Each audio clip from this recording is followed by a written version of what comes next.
want to do good on your projects, there's always a time frame for work. But if you want to succeed on it, you always have to put a little bit of extra time on your give it your all plus a little more. My mindset is if people tell me, if they try to test me, I was like, okay, if you're gonna try to test me, I'm gonna show you what I can do.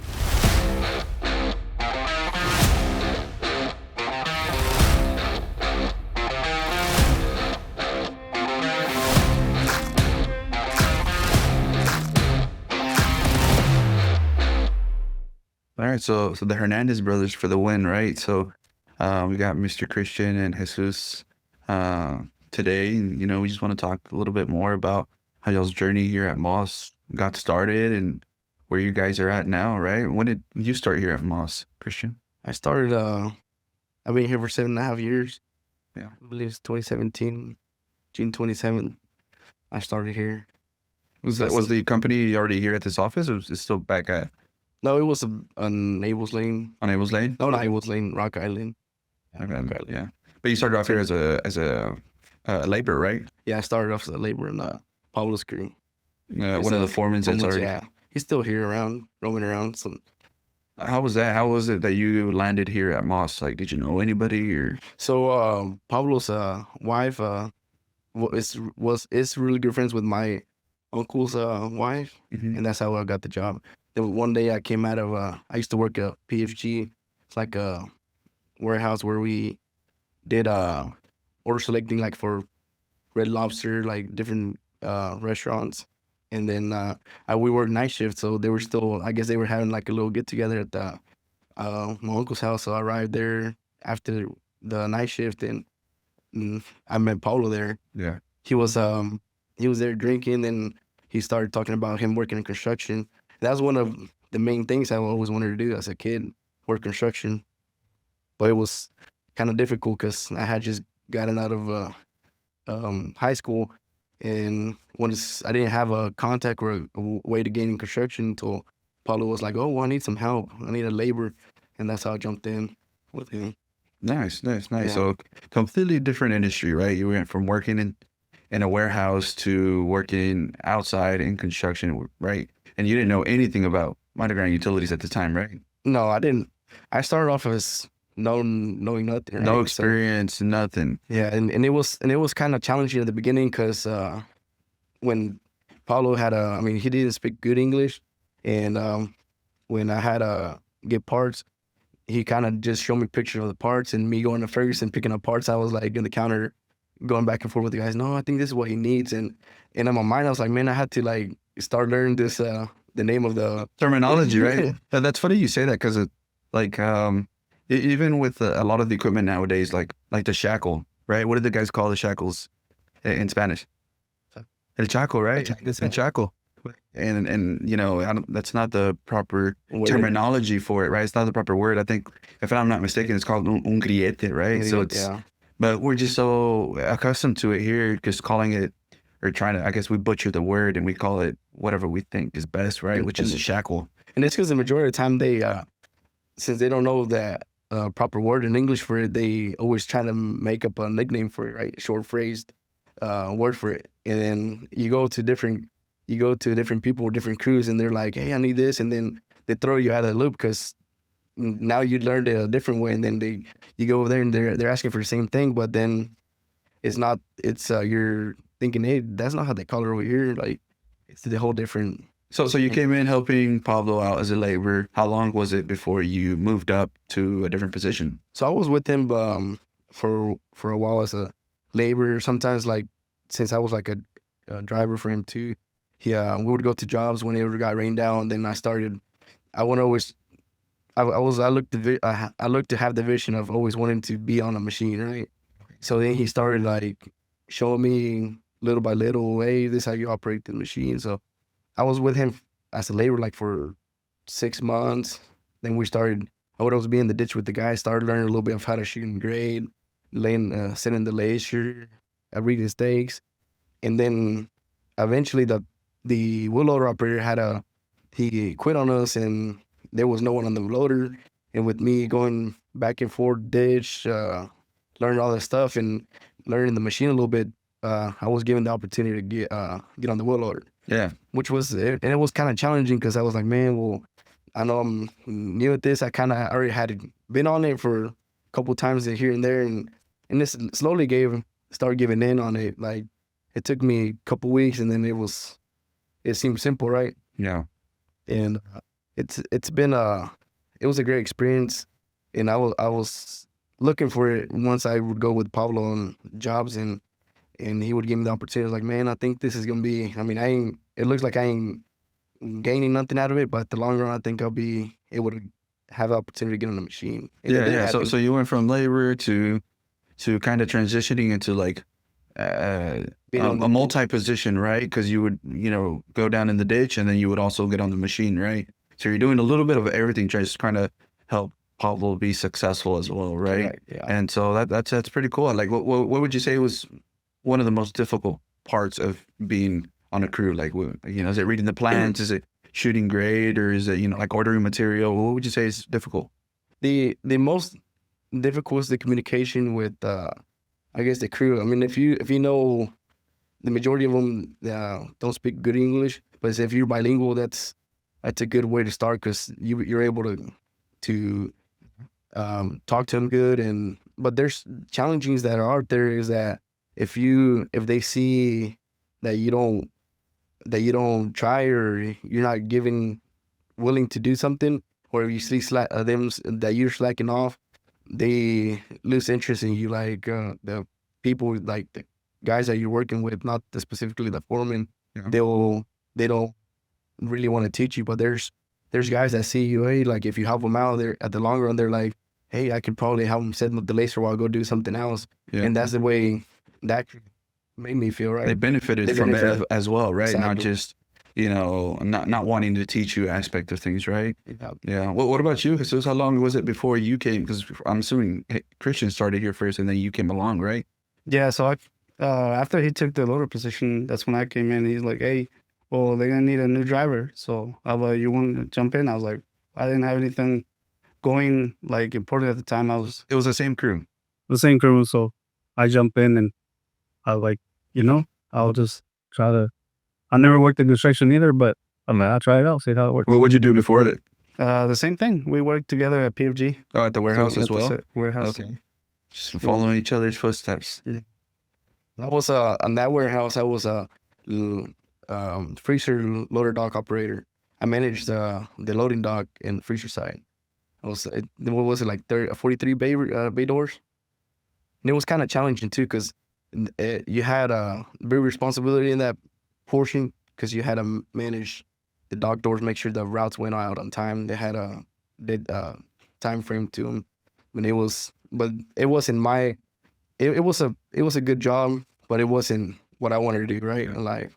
And when I had the opportunity, I wanted to make it feel something to where. But it even seems like you guys working at a warehouse kind of gave you that point of view of like, this isn't what I want to do, but it also helped you out with, responsibility, right? Because I'm assuming you had your days of the week, you had to work, you had to clock in, clock out, so you built responsibility, starting off there and then transitioning to Moss and joining a construction crew and doing utility work, right? So I mean, I can see that being beneficial transition.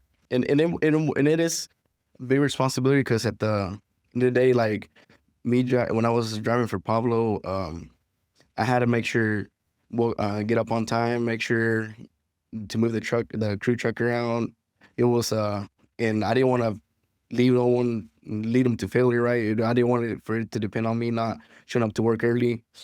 Yeah, because the guys are tough out the field. Oh, yeah. You show up late one day and no te la acabas, right? Like, ya te dan la carrilla and they start, giving you crap for not showing up on time, If you're not 10, 15 minutes early, you're late, right? They're always giving you crap, And at the beginning, it was because majority of the crews are like family around here, right? They have 3 out of the 6 or 3 out of the 7, they know each other. They ride together, and they're a family, right? So at the beginning, you're just kind of like, you're like mental junkie yourself, like, man, is it gonna work out?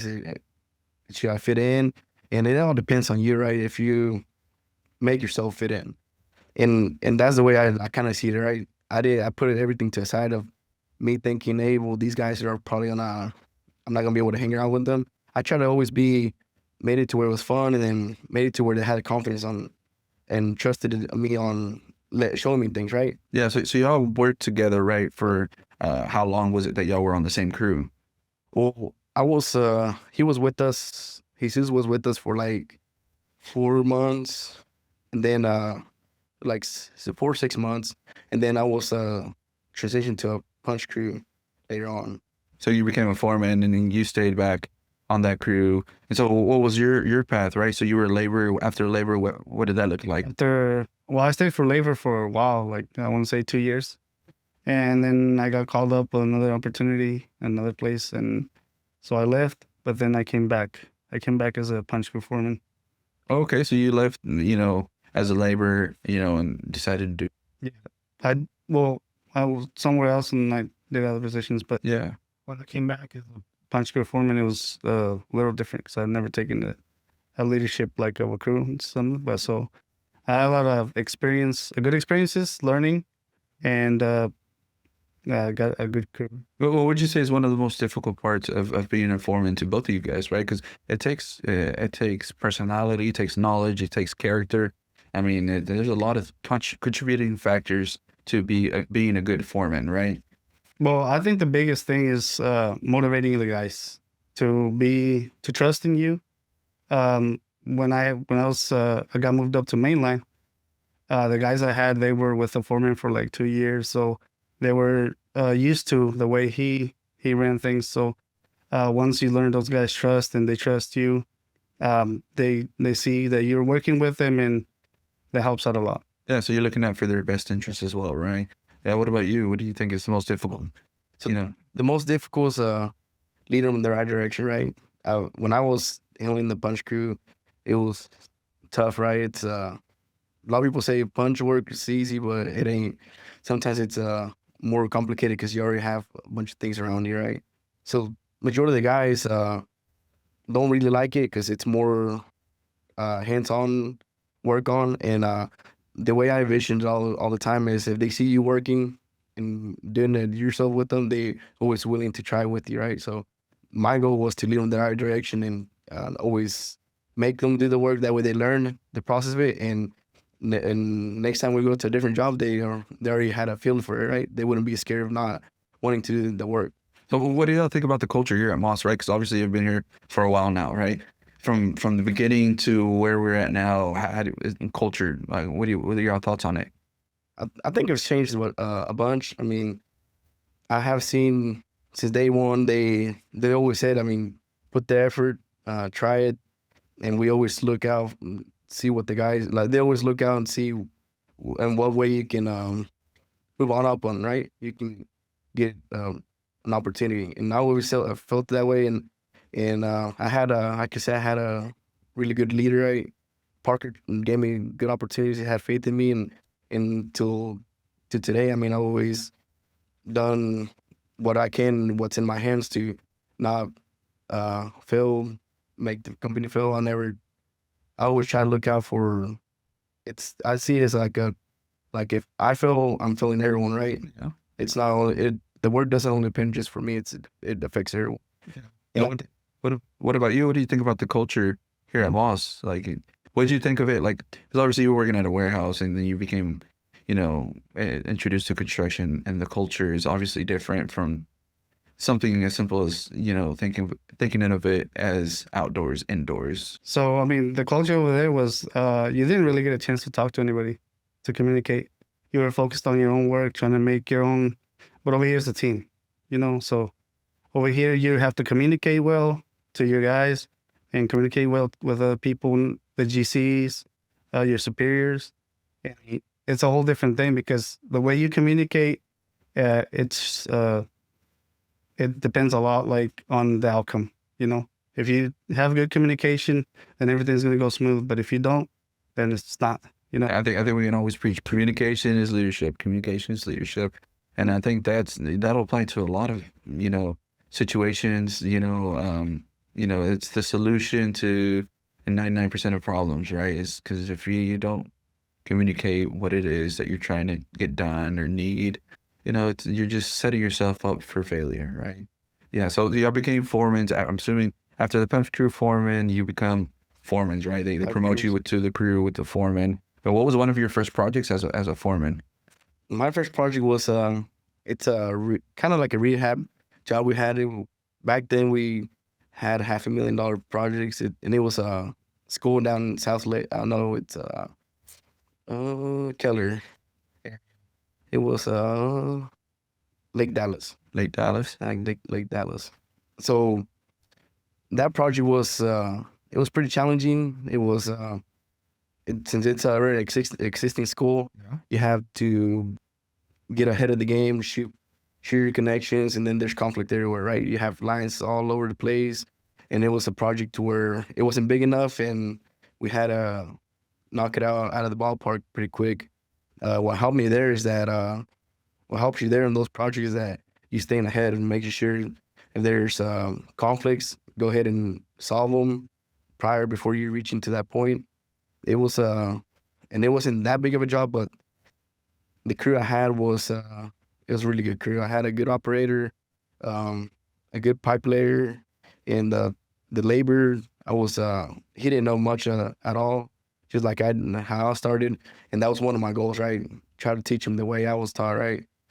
And I was more hands-on with the guys, so I feel like we did pretty good on that project because we all together communicated and solved the problem before we ever approach them to them. I'm assuming you did knock it out of the park, or no? We did. I believe we did good.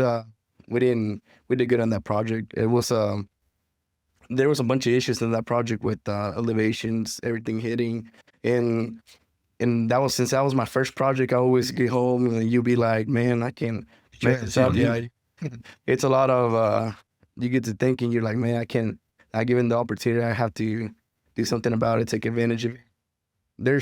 When you start as a foreman, if you want to do good on your projects, there's always a time frame for work, but if you want to succeed on it, you always have to put a little bit of extra time on give it your all plus a little more. Yeah. What about you? What was one of your first projects? My very first project, like full project, was Methodist Medical City in Salina. Okay. I had challenges at the beginning because I didn't have a full crew, so I was missing one of the key players, which is pipe layer. And so I had 2 laborers, and one of them I was like, well, if you want to learn how to be a pipe layer, right now's the chance. We can learn throughout this project. So we spent maybe like a full month without a pipe layer. But then eventually he learned enough, and I was like, just give him the opportunity. And we got it and knocked it out of the ballpark, and it was great. That was a fun project. Because it's a big responsibility being a pipe player, right? Because, I mean, you're the one that, at the end of the day, is the deciding factor if the elevation's correct. And, you don't want any bellies, right? They always talk about bellies. They always talk about bellies, right? You don't want to have any bellies. And so it's a lot of pressure too, right? I mean, just as much as it is on the foreman, there's a lot of pressure to become a pipe player. So I understand why it's difficult, to try to finish a job with not having a pipe player, So that's that's where you just kind of go through your struggles and come out winning at the end, right? You just do what you can, do what you need to do. At the end of the day, get the job done, right? And there's scenarios where when you have a project and you run into conflict after conflict after conflict, you get stressed. Your crew gets stressed. They're always thinking, man, well, are we doing something we're doing something wrong? And eventually they start doubting on you, right? They start doubting about like, see you doing the correct thing. So I always tend to, when I had a conflict, I always bring them on. So, hey, look, this is a conflict. Explain them. That way they had an idea how to solve it, right? Just in case, they say one day I got a day off, right? They had a feel of what needed to get done, right? To not just be stuck on one. How to resolve the issue, right? Yeah, because I mean, you have to set them up for success, right? So if you include them on all aspects of the project, then you can start leaving them with a little bit more responsibility, right? Which is what I'm assuming they did with you too, right? That's why you were able to move up, is because you learned throughout that process, right? So what was one of your like biggest projects that you've done? Well, not necessarily big, but like let's say a high profile project you liked.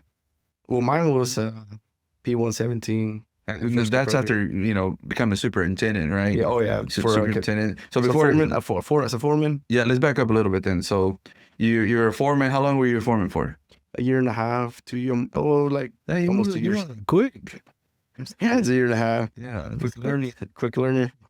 And Parker saw something in you, right? He saw something in you that he's like, hey, we need to move this guy up. But and believe me, he like when I was a puncher, he pushed me to the limit too. I think he pushes a lot of us, trust me. Yeah, he pushed me to the limit, and people take it differently, right? I always took it like it was a good thing. Absolutely, absolutely. I thought it was, and it helped me stay focused, and I mean, I guess that's where I'm at right now. It's I value the work I do, because I think I always put the 100% on it, and I think I throw another 10% on top of that. I mean, I've seen it personally and with other people here at Moss, right? He's always going to push you to want to be the best person, right? Best version of yourself, right? And he has good intentions because he wants you to succeed, right? And he's giving me my talks of like, hey, you need to be on top of this, right? And I got to just take it as he wants me to succeed and be good, right? So and not the wrong way. Some people don't like to anybody to tell them anything, right? And one of my things is, my mindset is, if people tell me, if they try to test me, I was like, okay, if you're gonna try to test me, I'm gonna show you what I can do. I'm gonna show you what I can do. And that's a thing that's You want DJ on. Yeah. You want me to change the song room? Believe it or not, quick story. One day we were doing a punch working killer, and he needed to get knocked, and we needed to get it finished right, because we had a walk coming up.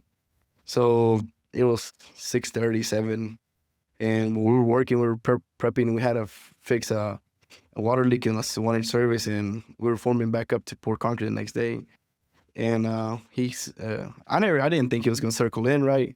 And we were finishing forming it up, and then all of a sudden I see the truck, and I thought it was Parker. I was like, that's Parker's truck. But I acted like I didn't see nothing, right? And we kept working, and then sure enough, I had to see Parker jump off the truck. They're like, what are y'all doing? I was like, well, finish this thing up. And like, shouldn't y'all be home? Or like, you say we had to finish it. Be surprised. He pushed it to the limits, but he always made sure that he didn't leave you behind. That was a good thing about involved, right? And that shows a lot, right? That he sees you put in the work, but he's also having to put in the work too, right behind you.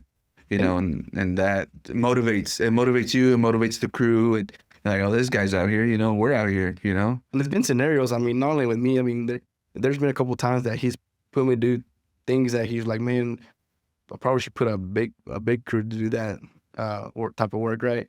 And then he goes, and then I tell him, hey, I need a little bit of help. He would help me, but at the end of the day, I would never say, I have the theory to never say no. And it could be a good thing, it can be a bad thing. Yeah. But I never said no, right? I never had the heart to tell someone no, like, and I just tell them, I'll do it, right? As long as it's a good thing, right? It's not, you're not going to go do something challenging where it's going to put you in trouble. Yeah, but I think your limits, right? Yeah. You know your limits, you know what you can do, and you know where you can challenge yourself.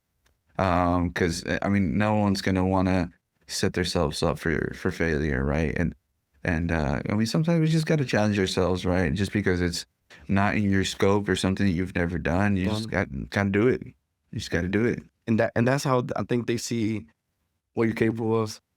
You say no, and then they challenge you, and then that challenge makes them think, oh, he does it. You can probably do a little bit more. Yeah. And that's how you start moving on up. Sometimes he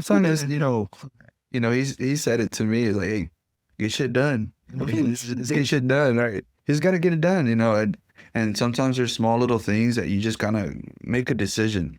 That's probably one of the biggest things that I've seen, that a lot of, you guys as supers and, general superintendents, they make the call, they make the decision, right? Because, Garrett's not going to be, you're not going to be asking Garrett to make a decision or Parker, every little decision. You guys have to execute. Yeah. They have to execute. And that's one of the biggest things is just executing. But I mean, it just comes with time, trust, and experience, right? It's just, being able to really execute these jobs. So then year and a half, you said you're a foreman, and then you became superintendent? Became superintendent. Running how many crews? At the beginning, it was like, the first year I was a superintendent was like 7, 8 crews. 7 or 8 crews. Yeah, Damn. That's a quite lot. a bit. And then it was a little challenging because the first projects I remember it was all Dallas, City Dallas. You became good Dallas. friends with them, huh? Yeah. And it's a good thing because you build a good relationship with inspectors. I mean, I can call an inspector right now and he can do me solid. There's a bunch of things you can gain from doing tough work and taking on the challenge, right? Yeah, well, that's the aspect of the relationship side of things, right? Is building those relationships, whether it's, a GC or a developer or a city inspector, right? Because at the end of the day, if you're not on good terms with that inspector, you're not getting anywhere, right? And Dallas is much of the people don't realize, but Dallas is not a one mobilization type job because you're gonna have to come back. There's conflicts after conflict. There's things that city don't know that's not there, and there's a lot of challenges to where it's not only just the project. It's traffic. There's people out there that you're dealing with. So they're tough projects out there. I think Dallas is a good way to challenge someone as well. Yeah. What about you? How long were you a foreman, Jesus? 1 year. A year or two? Hey, y'all move quick. I don't play around. I mean, it happened just a year, so they called me and gave me the opportunity. I was like, everybody's kind of scared sometimes. Natural, right? Yeah, I mean, everybody's kind of scared, but I mean, if you don't try, you'll never know. If you don't go out there and take the challenge, you'll never know. If you just give your best, I mean, you determine the outcome. It's not. You determine your own outcome, depending on how much work you put on it and all that stuff. Well, I mean, compared to I know one of your hobbies is DJing, right? Like, if you wouldn't have like put yourself out there, you would have never known what you have, right? So it's like you had to just, Well, I'll tell you, it was something that you brought that up. When I first started DJing, I was so scared. Because I love music, I love playing for people, but I was scared because everybody would look at you. You were like the spot. It's the center of attention. If you messed up, people would boo you, right? So they would look at you. So like out here, I was like, well, if I messed up, I already messed up sometimes playing the wrong song, not at the right moment, right? When you begin, like, you're gonna mess up sometime over here too. So like, just keep going on. You just keep going on. The show has to go on. I mean, just because you messed up doesn't mean the whole show is gonna end. So you continue. You just learn from it. Okay, I'm not gonna do this again. And just keep working, But it's you have to also learn how to take those opportunities, or not take the opportunity, but learn how to adjust, right? Because some people don't adjust. Like, if it was anybody else, they would have just shut down. Like, man, I would have got, if I was in your shoes, I'd have probably got embarrassed. I would have probably just walked away, leave it, someone else could DJ. Hey, put Pandora or something. You too. As if you do a wedding, perhaps, there's always they give you this itinerary, a timeline, and so over here you have a schedule to follow. So it's the same thing. So whether you're dealing with the audience and the bride and groom, right? So who runs? But the audience are over there to enjoy. So it's like that over here, our general superintendents run, but out there it's the GC, they're the audience. So they see everything. If you messed up out there, they're going to see it, So that's the way I think about it. And all that pressure that you feel at the beginning, you learn to cope with it. You learn to live with it. You're like, okay, well, if I do this and I do this, both people are happy. Yeah, because there's some GCs that are quite interesting, right? Yeah. They have their own teams that like doing things a certain way, and if you say the wrong thing, and you're on their bad side, right? I'm not wanting to, obviously, right? Because at the end of the day, we want to execute the job, but it just comes with it sometimes. What about you? It's challenging. How does your fishing life come into play? I know you like fishing a lot. You got some pretty nice fishing rods. Yeah, it's tough strictly recent. So leave Yeah. Is that why you have so many fishing rods? You just Stress them out. I should have. it's just you used to buy more fishing rods. That's what I have to tell the wife. I'm gonna send me a new rod. Scratch. Yeah, it's like everything. You have to try different. It's just like different projects. You have to try different type of ways of running the project. So that same thing I do with fishing is. So the big question here is, how much did you fish when you were on P117? I fished for a while since I was in that project. So that means that you did a good job on that project, right? And they noticed that I was like, I had to take a week, and then they were like, "Hey, why did you take vacation so back to back?" I was like, "I needed it." It's it's a fun project, but it was kind of stressful. But you built a really good relationship with the team, right? I mean, Oh yeah, they right now they see us and they like, man, we knock it out. We're like we had it hasn't counted on us for them to be behind or anything like that. yeah. They were always ahead of what their schedule is, and they look at us and they're like, oh look, like we can depend on them, right? And just like I've always told them, I mean, we're here to guide you the right. I mean, make sure y'all hit y'all schedule, and we're not here. We're always here to accommodate what y'all need, and as a good customer y'all are from us. Like, But there is like how did you deal with it? Because there is a lot of pressure on this project. There was a lot of pressure on it, right? Because it was a big name project, right? We all know what it's going to turn out to be. I mean, it was a what, 5 crew project?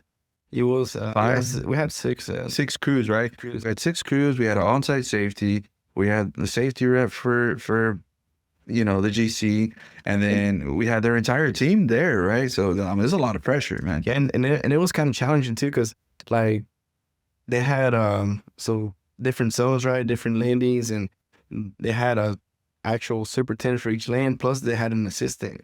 So it was just not only one person that was dealing with. It was like 7 of them at the same time, right? I heard there was one funny one.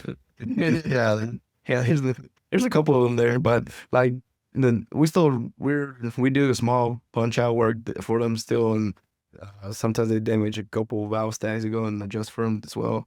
But they look at us and they're real happy every time we go to a meeting with them. Their general on their on-site general, they're always say good things about us, and it was a big challenge because they're at the beginning they were all over us. Where it's understandable, right? Because it's a big project. It's the first time dealing with us, right? Yeah. So they're kind of like on the end of where, hey, are they gonna help us out, or we're gonna have to be on top of them, or like? And they were kind of picky at the beginning, right? In the beginning of the project, we did start off with the wrong foot. The very beginning, it was kind of nerve-wracking, but then a couple weeks went by and they saw what we had, and they were like, man, just leave them alone. They're rocking and rolling. Yeah. They even with rain days, they're still. You must have took them fishing. I mean, they had a decent sized pond for the middle before they. I don't know. I just hope that maybe they slip us some tickets at the end of this project when they Yeah, I'll get away with a couple. And just don't forget about it. Don't forget about it. No, that's a cool project, man, and I think that project, it speaks volume of how far you've gotten, here at Moss, right? Because I mean, we had this Christmas party, right, and you got an award, right? You got I think it was like MVP, right? And you're a valuable person, and that Garrett sees that, right? And I've heard him walk the hallways like, don't mess with that guy. We need this guy. Don't mess with him. And so, they see the value in you. They respect you, and all that. Everybody wants to work with you on the PM side because they know that they can rely on you to execute these jobs. So that's pretty cool, man. I mean, I wish I could say that about a project that I I knocked this project out of the park, right? Yeah. But it's just, it's different work, right? Obviously, it's a little different. Well, what about you? What's one of your projects right now? I know you're doing a lot with a lot of the Polk school projects, right? That's kind of their bread and butter schools, right? So when I started out as a super, for me it was not dealing with the GC as much. I wasn't involved as a foreman as much as you are with supers, right? So I took over a project that was already half started in the GC. I know they were in the wrong foot because of the delays and rain and all that stuff. So it's, after that, I learned how to manage with the GCs, and lately with Polk, I mean, they're awesome to work with. They already know, they trust Moss, so you just got to keep showing them that they can still trust in Moss. That's all you have to do. I mean, they trusted Moss whenever in the beginning they built a good relationship, and all you have to do is just go out there and show them that they can still keep trusting you more. Yeah. What's the name of that what is he, a project manager, Mr. Bob? We all know Bob here at Mons. Bob, I mean it. Bob, you. Okay, we know Bob. I He's think a top. He's a topic sometimes. He's a good guy. we love you, Bob. At the end of the day, I mean, it's just like he has a job to do. And Yeah, exactly. Yeah. I mean, you just have to work with him. You have to work along with him and understand the way he sees things and make him understand this. Not make him, but let him know your point of view. So maybe he can jump in and see it, Yeah, I think that's overall. I think that's one of the challenges that some GCs deal with is that, like, Moss is obviously the utility contractor for the wet utilities, right? We're the experts in this work, right? They have the overall job to finish, but we're the experts on underground utilities on the wet side, right? And sometimes their vision clashes with our vision of the schedule and our conflicts that we think that we're going to run into compared to the conflicts that they think that we're going to run into. And so it's just kind of like, who's right and who's wrong, right? And it's not about that. It's about, like, it's all, how are we going to do this and what's the end goal here, right? And that's part of our job as superintendents, to be able to learn and acknowledge how to manage that type of deal, because everyone has a job to do at the end of the day, and their job is to hit a schedule, and our job is to help them hit their schedule, right? But it's and everyone's gonna deal with it, right? Everyone has a bad day, so I typically don't blame them all for when they get grumpy or start get out of hand with us, trying to scream, because later on they come back and apologize. They'd be like, it'd be something weird, right? You'd be like, man, it's not that you're not doing good, it's that I was having a bad day. So sometimes they have to get something out of their chest. What is part? So it's like getting a little crazy. So they go crazy. It is the same thing, right? It's like us with the guys, right? We always try to make it to where they trust us, and not even just on work. Sometimes they even come with us with like personal issues, right? We try to maintain that type of culture on, and there's days that we go in there and do our job, right? We have to be strict with them, be like, hey, you know what, guys? Apart from everything, we have to make sure you are still on track, on focus, because we have to follow protocols of safety. Because it all can't be just friendly on the field. You have to maintain a goal focus, and it can be fun once in a while, but it's a whole different deal from just being grumpy all the time. So yeah, I mean, it's Garrett's thing is the proven process, right? He preaches that, right? Because he firmly believes in it, right? yeah. And we have like the Moss U guys coming in. What are your thoughts on the Moss U guys? Like, what do you think about the process? Like, I think it's pretty program. They experience a lot of different things. We experienced different things. Like you're like, man, well, there's some times that you can actually show more like a learning process, like to a person that has no clue of what they're looking at, has no clue of what there has to be done, right? And sometimes they see like, wait, well, these guys are not just about work. Sometimes they see us actually communicating, laughing with the guys as well, right? So they go out on the field and they see a little bit of everything, right? they come to the office and see a little bit of everything. I think this first time they were a little bit lost. They were a little bit lost, and it's like everything. Like when it's your first time, be 100% perfect. But I think it's a good opportunity for you to find a good person, a perfect fit for someone that is willing to learn. Well, it's like D, right? D was one of our first MOSU candidates, right? That, you know, it was D, Landon, and Maurice, right? And Kelvin. But like I've heard D talk about the field, and it's like, man, he has like mad respect for the field guys, right? Because he's like, man, these guys are smart. These guys are geniuses. Like it's a lot of people don't realize how complex it is to complete these jobs, right? And so he's like, man, I didn't realize construction. You know, I didn't realize that inlet right there, that's what it was, or we put in that in the ground, you know? And so it gives you a different perspective, right?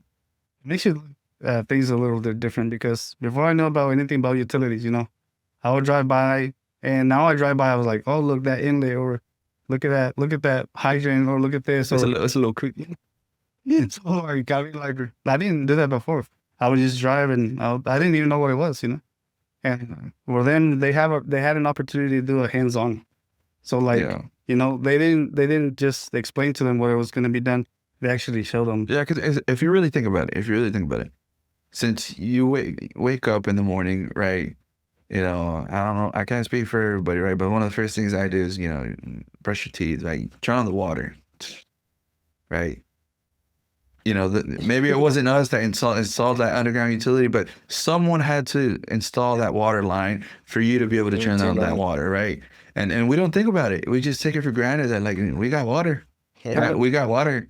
And so, I mean, that's how impactful Moss Utilities is, right? Because we not only do we do, you know, subdivisions, we do schools, right? You know, the kids at the schools are able to, you know, turn on the faucet so they can wash their hands, right? They're able to cook the food, and there's, you know, commercial, you know, projects that we're on, the warehouses, right? You know, that's impacting all the people that are going to be working there, right? So it's a bigger impact than what a lot of people think. It's way bigger impact. It's like you say, there's things that people don't realize, and they acknowledge now that they say, like, you used to turn on just the water, the first thing you did to brush your teeth, right? Yeah. Now they're like, what happens if that water line's broken or I don't have water? You know? Yeah. Well, now they know that the service provider at the property easement, you know, so now they have in mind, oh, let me go check maybe I have a leak outside in the actual water service where the meter is, right? Yeah. So they learn different things, and just like Jesus said, like when I go to parks or to the zoo and you're like sitting on the bench and you see a water valve, oh, look, there's a water valve. Oh, look at that hydrant down to in the back of the hydrant, you go look at the date. Oh, that's a really old hydrant. And things that you never used to do, right? So you always think of, now that you know about it, you start thinking about looking at it. It's always sufficient on you when you go to different places. If there's one message that you could send to the field, like if you could give a message to like someone that's a laborer, right? Because you were there at one point. What would you tell them? I would always tell them, you know what, don't always look at it as a game for you. Don't think that you're going shut up for work just to get a paycheck. Always look as if giving you 100% will get you somewhere one day. Yeah, you're never. I always preach too, because I mean, Ricardo, that's what I always tell him. Like, he was like, hey, he's seen it in me too, because he always told me, I think one day you're gonna be a foreman or a superintendent. And I would tell him, I don't think so. I want to be, but it's still far from it. Yeah, and he's a foreman, right? He's a foreman, yeah. He's a foreman, and that's the thing I seen, right? So as a foreman, I promoted, and I saw that he had the ability, and he's a great foreman. He's that's good. He's with me, and he's one of. Yeah, you had a Mr. Miyagi. That's why. Yeah, he had a good teacher, right? He had a good teacher. I mean, it is what it is. You also have to give yourself the credit too, right? What about you, Jesus? If you could tell the guys something out in the field, like a crew, a foreman, I mean, you know. Just tell them, like, the process is not going to be easy. There's going to be days where you get home, you're going to be tired, but just learn as much as you can learn, and just keep fighting to get up there. Yeah. The opportunity is going to be given. Trust the process. And then just trust the process. Trust the process. you're not gonna make it out there if you don't work for it. Yeah, just a process. That's all. Yeah, we need you to DJ a song for like Moss or something. Yeah. We get you for the pickleball tournament, just DJ some music. Those are pretty cool. Don't make me put like bunch of rock music because y'all go crazy. Or something calm. Or something. Yeah, start putting some classical music or something. We'll have people falling asleep. Yeah, no, definitely not. No, you know what would be cool though? Like if for the field Christmas party, maybe they get you to DJ. I'll be happy to do it. I mean, on that career, I didn't think I would go far, and I've had opportunities where I was like mind blown sometimes, So like it's just we keep working hard, and that's why I learned that if you keep working hard, you get places. Yeah, you get good places, right? And then we gotta set you up for fishing, for being a fishing guide. Hey, I've been telling you, man. You need to take me fishing. You need to take me fishing. I don't know what I gotta do, but you gotta take me fishing. It's all about patience. It's all about I'm waiting, but It's just testing your patience first. Well, I appreciate you guys coming on today. It means a lot to Moss and to the field, and so I just want to thank you guys for coming on today and giving us your little background and your stories and your experience here at Moss. Yeah, I appreciate the invitation. It was a pleasure being here. Appreciate it. It's fun talking about how we do business out there, and it's fun having lectures of how we moved up on. I like always preaching that, because that way someone that hears about it, they're gonna be like, man, I want to be like that guy one day. Just like I see it on a lot of people. I'm like, man, I want to get up there one day. It's always a good talk to have. And I say, like, eres mi ídolo.